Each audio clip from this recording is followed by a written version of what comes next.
যেদিন আমার স্বামী এই পৃথিবীর মায়া ত্যাগ করে, আমার দুইটা মেয়ের মায়া ত্যাগ করে, আমার মায়া ত্যাগ করে পৃথিবী ছেড়ে চলে গিয়েছিলেন, সেদিন আমি প্রথম সিদ্ধান্ত নিতে হয়েছে এত কঠিন। আমার দেবরকে বিয়ে করার মতো সিদ্ধান্ত আমাকে নিতে হয়েছে, কারণ এছাড়া আমার আর কোনো উপায় ছিল না। আমি দুইটা মেয়ের মা। আমার স্বামী আমাকে ছেড়ে এই পৃথিবী ছেড়ে চলে গিয়েছে, কিন্তু আমি তো যেতে পারছি না, কারণ আমার উপরে অনেক দায়িত্ব। আর আল্লাহ আমাকে বাঁচিয়ে রেখেছে। আমাকে বাঁচিয়ে যখন রেখেছে, তখন আমার দুইটা মেয়ের জন্য আমাকে বেঁচে থাকতে হবে। না হয় পৃথিবীর সব মেয়েরাই চায় যে স্বামী মৃত্যুর সাথে সাথে যেন আমারও মৃত্যু হয়, এটা সব মেয়েরাই চায়। কারণ স্বামী বিহীন এই পৃথিবীতে কতটা নিষ্ঠুর হয়, কতটা কষ্ট হয়, সেটা শুধু যে হারিয়েছে সেই জানে। আমার দুইটা মেয়ে, একটা মেয়ের 2.5 বছর, একটা মেয়ের বয়স মাত্র 8 মাস, যার কারণে আমাকে এরকম একটা কঠিন ডিসিশন নিতে হয়েছে।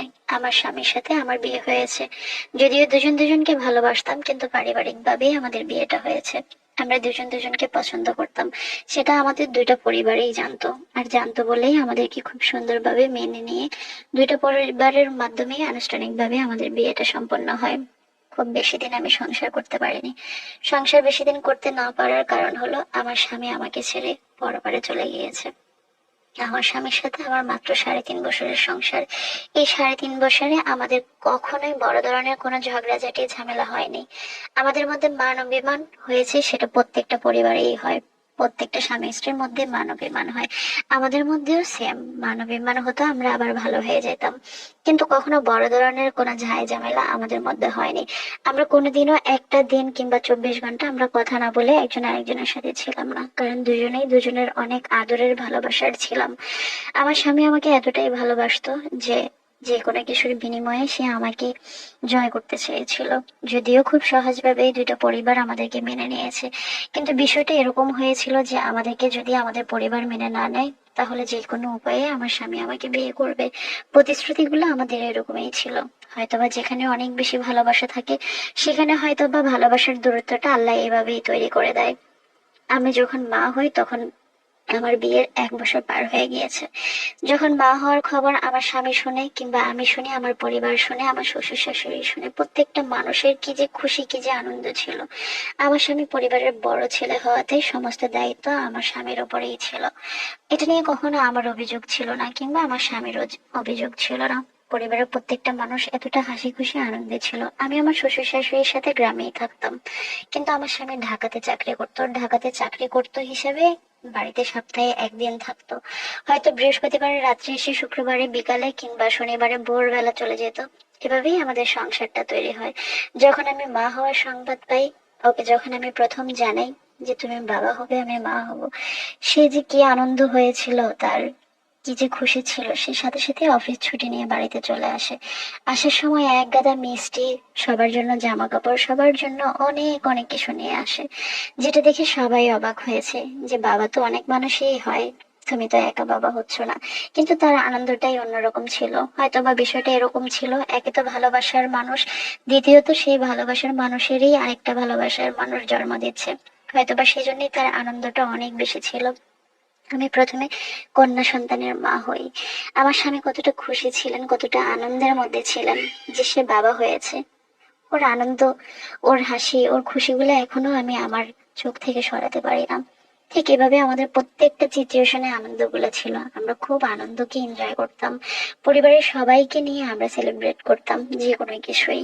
যদিও তার আর আমার দূরত্বটা অনেক বেশি ছিল, সে ঢাকাতে থাকতো, আমি গ্রামে থাকতাম, কিন্তু আমার কখনোই মনে হয়নি যে আমি শ্বশুর শাশুড়ির সাথে খারাপ আছি। ওনারা আমাকে অনেক বেশি স্যাক্রিফাইস করতো সংসার জীবনে, আমিও করতাম। সেই হিসেবে আমাদের কখনোই সংসারের মধ্যে অশান্তি হয়নি। আমার দুইটা ননদ ছিল, দুইটা দেবর ছিল, টোটালি ওরা 5 ভাই বোন। দুইটা ননদকে আমরা দুমদাম করে বিয়ে দিয়েছি। একটা দেবরকেও আমরা বিদেশ পাঠিয়েছি, আর একটা দেবর বিদেশ যাবে। আমার মেজ দেবরটার জন্য মেয়ে দেখতেছিল, কিন্তু মেজর দেবরটা একটা মেয়েকে পছন্দ করতো, সেজন্য ও কোনো মেয়েকেই পছন্দ হয় না, কাউকে বিয়ে করতে রাজি হয় না। এর মধ্যে সেও দেশে আসলো, আর আমি 1.5 বছরের মাথায় আবার একটা সন্তানের মা হলাম। আমার দ্বিতীয় সন্তানটাও মেয়ে সন্তানই হলো। এটা নিয়ে আমাদের কোনো আফসোস ছিল না। আমরা দুজনেই খুব হাসি খুশি ছিলাম, দুটা পরিবারও খুব হাসি খুশি ছিল। কারণ আমাদের সন্তানের প্রয়োজন ছিল, সেটা ছেলে হোক কিংবা মেয়ে হোক। তার যে কতটা আনন্দ হতো, সে আমাকে বারবারই বলতো আমি দুইটা রাজকন্যার বাবা। এতটা খুশি ছিল সে।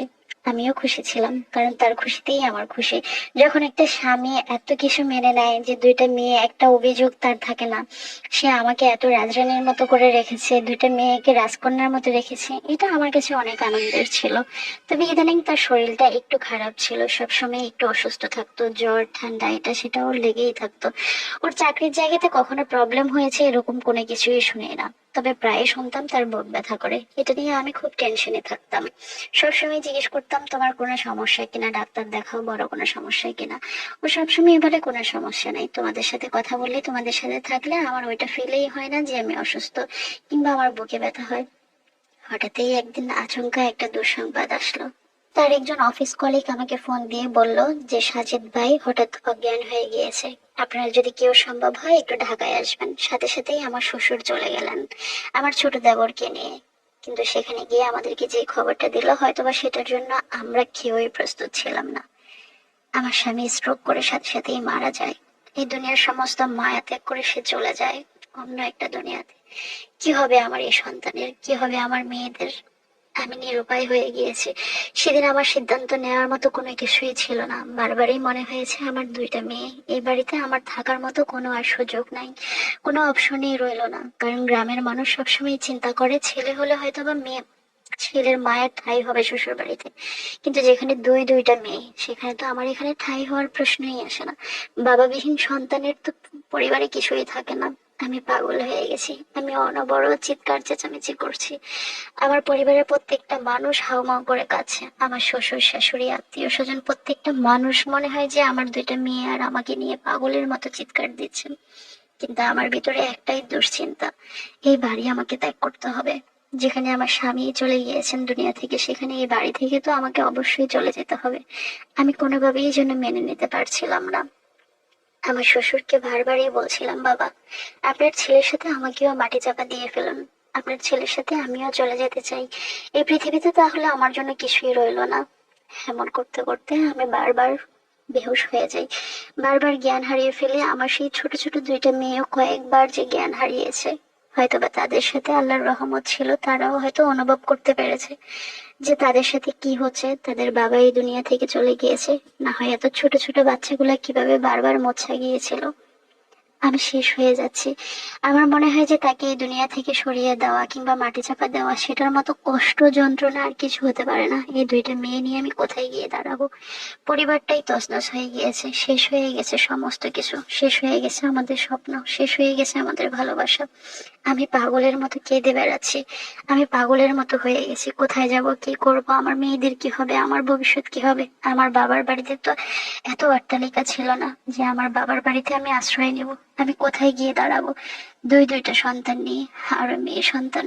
এরই মাঝে আমার স্বামীর মৃত্যুর 1 সপ্তাহ পরে আমার দেবর দেশে আসে। সে কোনোভাবেই মেনে নিতে পারেনি তার ভাইয়ের অকাল মৃত্যুর সংবাদ, যার কারণে সে ছুটে চলে আসে। কিন্তু যখনই সে চলে এসেছে, দুই পরিবারে কানাঘুষা শুরু হয়ে গিয়েছে। আমার পরিবার সাথে আমার শ্বশুর বাড়ির মানুষের কানাঘুষা একটাই ছিল, যে সে যদি আমাকে বিয়ে করে রাখে তাহলে হয়তো বা সোনার সংসারটা সোনার সংসারই থাকবে। কিন্তু আমি একেবারেই রাজি ছিলাম না, আমার দেবরও একেবারেই রাজি ছিল না, কারণ ওদেরকে আমি সবসময় আগলে রাখতাম। যদিও আমার দেবর আমার 1 ক্লাস বড় ছিল, মানে সে আমার 1-1.5 বছরের বড়, কিন্তু আমি কখনোই ওই রকম ভাবে চিন্তা করিনি। আমি সবসময় চিন্তা করেছি আমার স্বামীর ছোট মানে সে আমাদের ভাই, আমার ভাই দুইটা ছোট ভাই, আমি এটাই সবসময় চিন্তা করেছি। কিন্তু যখনই মানুষ এগুলা বলা বলি শুরু করেছে, তখন আমার এত কষ্ট হয়েছে, এত যন্ত্রণা পেতাম আমি, কারণ আমার স্বামীর মৃত্যুর সাথে সাথেই মানুষ আলোচনা শুরু করেছে আমি এ বাড়িতে থাকবো কি চলে যাব। যখন এরকম আলোচনা শুরু হয়েছে, তখন আমি বারবারই মনে হয় যে সেন্সলেস হয়ে যাই, যে আমার স্বামী যতদিন জীবিত ছিল কেউ তো আমার সামনে এসে এরকম কোনো টু শব্দ করার সাহসই পায়নি যে আমি কোথায় থাকবো, এখানে থাকবো না চলে যাব। যখন বারবার এমন প্রশ্ন আমার সামনে ছুড়ে দেয়, আমার একটাই উত্তর ছিল, এটা কখনো হতে পারে না। আপনারা যদি আমাকে আশ্রয় দেন, আমার দুইটা মেয়ে সহকারে শুধু থাকার জন্য একটু আশ্রয় দেন, আমি মানুষের বাড়িতে বাড়িতে কাজ করে আমার মেয়েদেরকে মানুষ করব, কিন্তু এমন কোনো সিদ্ধান্ত আমার উপরে চাপিয়ে দেওয়া হোক সেটা আমি চাইনি। আমার দেবরও অনেক রিকোয়েস্ট করেছে সবাইকে, আমার দেবরের পক্ষেও এটা মেনে নেওয়াটা খুব কঠিন ছিল। কিন্তু আত্মীয় স্বজন পরিবার প্রত্যেকটা মানুষ যখন আমাদের দুজনকে দুইভাবে বোঝানো শুরু করেছে, তখন আমার দেবর সিদ্ধান্ত নিয়েছে সে আমাকে বিয়ে করবে। আমি এই জিনিসটা কখনোই মেনে নিতে পারিনি। আমার যন্ত্রণা হতো, কষ্ট হতো, ঘৃণা আসতো। আমি নিজের প্রতি নিজে এতটা ঘৃণা করা শুরু করলাম যে আমার কপালে কেন এমনটা হলো, আমাকে কেন এমনটা মেনে নিতে হচ্ছে দেবরকে বিয়ে করা, যেটা আমার কাছে খুবই কষ্টদায়ক ছিল। একটা পর্যায়ে আমার বাবার বাড়ি আমার শ্বশুর শাশুড়ি খুব রিকোয়েস্ট করে, হাত জোর করে অনুরোধ করলো দুইটা সন্তানের দিকে তাকিয়ে যেন এরকম সিদ্ধান্ত নেই। আমার দেবরও মেনে নিল, আমিও মেনে নিলাম। আমাদের বিয়ের আজকে 2 বছর। এখানে আমার একটা ছেলে সন্তান হয়েছে, কিন্তু আজও মনের মধ্যে কোথাও যেন একটা কষ্ট, চাপা কষ্ট, যে আমি কি করলাম, আমি কেন দেবরকে বিয়ে করলাম। যদিও সে আমাকে কখনোই অসম্মান করেনি, সে সবসময় আমাকে বড় সম্মান দেওয়ার চেষ্টা করেছে। পরিবার থেকে আমি কখনো কষ্ট পাইনি, আঘাত পাইনি। কিন্তু বারবারই আমার নিজেকে নিজে প্রশ্ন করি, আমার স্বামী যদি দুনিয়াতে বেঁচে থাকতো, তাহলে হয়তোবা এত বড় একটা দুর্ঘটনা আমার সাথে ঘটতো না। হয়তোবা আমি আমার দেবরকে ভাইয়ের চোখেই দেখতে পারতাম। কিন্তু আমার দেবরকে আমার বাধ্য হয়ে বিয়ে করতে হয়েছে। আমার দেবর বিয়ের 2 মাসের মাথায় আবার বিদেশ চলে যায়। এখন ওর সাথে আমার ভালোবাসার, সংসার সবকিছু নিয়ে অনেক কথা হয়। আমার 2টা মেয়েকে সে আশ্রয় দিয়েছে, আমার 2টা মেয়েকে সে তার বাবার অধিকার দিচ্ছে। আমার 2টা মেয়েকে সে এত বেশি আদর করছে, হয়তো বা অনেক বাবারাই তার সন্তানকে এতটা আদর করে না। আমি আমার শ্বশুরের পরিবারকে এত সুন্দর করে আগলে রেখেছি, তাদের আমার প্রতি কোনো অভিযোগ নেই, আমারও তাদের প্রতি কোনো অভিযোগ নেই। আমার শুধু একটাই অভিযোগ, আমার স্বামী কেন এত অল্প সময়ে আমার ভালোবাসাকে ভুলে পরপারে চলে গেল, আমার 2টা মেয়েকে এতিম করে গেল। এটা আমার জন্য অনেক কষ্ট, এটা আমার জন্য অনেক যন্ত্রণার। সকলে দোয়া করবেন যেন আমি আমার পরিবারের প্রত্যেকটা মানুষকে ভালোবাসা দিয়ে আগলে রাখতে পারি, যেন আর কাউকে হারাতে না হয়। গল্পটা আমাকে দিনাজপুরের সুরপা আক্তার নামে একটা আপু পাঠিয়েছিলেন। মানে এই গল্পটা অনেক গল্প প্রচার করেছি এ পর্যন্ত, অনেক অনেক হবে, ডজনে ডজনে গল্প প্রচার করেছি।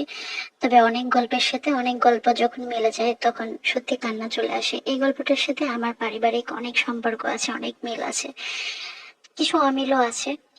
তবে একটা জিনিস ভালো লেগেছে, আমারও 2টা ভাই একজনকে বিয়ে করেছে, কিন্তু আমাদের পারিবারিক ঘটনাগুলো সম্পূর্ণই ব্যতিক্রম।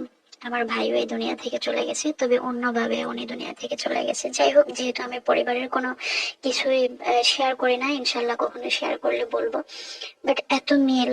আহ আমার ভাইয়েরও ছোট ছোট 2টা বাচ্চা ছিল, কিন্তু সব ঘটনা কোথাও না কোথাও একটু মিল থাকে, একটু অমিল থাকে। এই ঘটনাটা আমাকে অনেক বেশি কষ্ট দিয়েছে, কারণ সে মানুষটাই বোঝে যে মানুষ পরিবারের একটা মানুষকে হারিয়ে আবার আরেকটা মানুষকে নিয়ে সংসার করতে হয়, কিংবা সেই মা বাবা ভালো বোঝে যার অকালে সন্তান হারাতে হয়।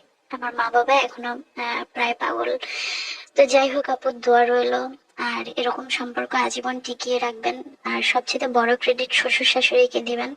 শ্বশুর শাশুড়ি না চাইলে কখনোই আপনি টিকে থাকতে পারতেন না। কিন্তু কিছু কিছু অসভ্য মানুষ থাকে যে শ্বশুর শাশুড়িকে এক মুহূর্তে বলে যায় যে তারা যে এত বড় স্যাক্রিফাইস করেছে, তাদের আরেকটা ছেলেকে জলাঞ্জলি দিয়ে আনমেরিড ছেলেকে আপনাকে রেখেছে, তাদের মূল্যায়ন করবেন।